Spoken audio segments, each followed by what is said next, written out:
Senate Majority Leader Mitch McConnell is taking heat from his own party for his proposed last chance option in the debt negotiations. That plan would essentially allow the president to raise the debt ceiling without Republican support, a move that many conservatives say is simply bowing to the will of the Democrats. Wyoming Republican Senator John Barrasso was alongside Senator McConnell when he presented that proposal. Senator, thank you so much for joining us today. Thank you, Andrea. Is this dead now? Is this proposal dead, or is it possibly still the exit strategy out of this stalemate for both sides? Well, as you say, this is the last chance proposal. It is not my first choice, second choice, or third choice.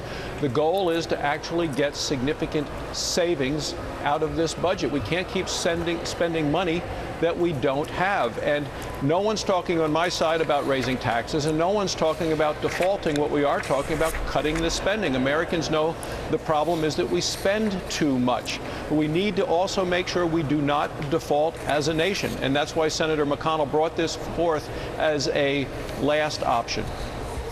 Well, what do you say to Republican critics who say that this is conceding too much and taking the president off the hook?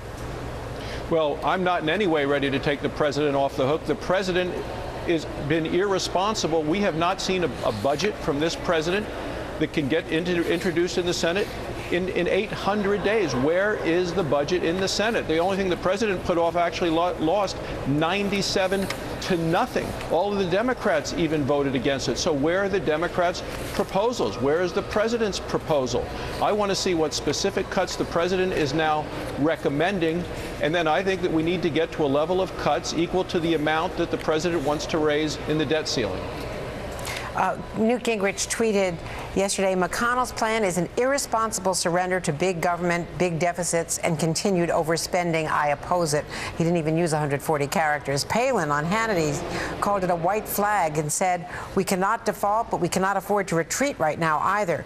Now is not the time to retreat. It's the time to reload, getting back to her reload analogy. So what do you do when you've got that kind of opposition to this last-ditch proposal?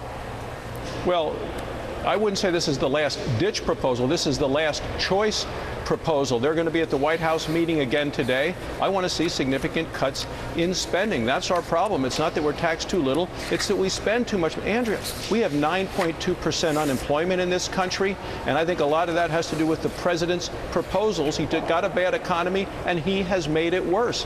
Energy prices are up, more regulations, expensive health care mandates. If we can get people back to work, tax revenue will come in. We will, as a country, collect more in taxes because more people are working. That's what we need to focus on, getting jobs stimulated, getting people back to work. And to me, the president has done none of those things.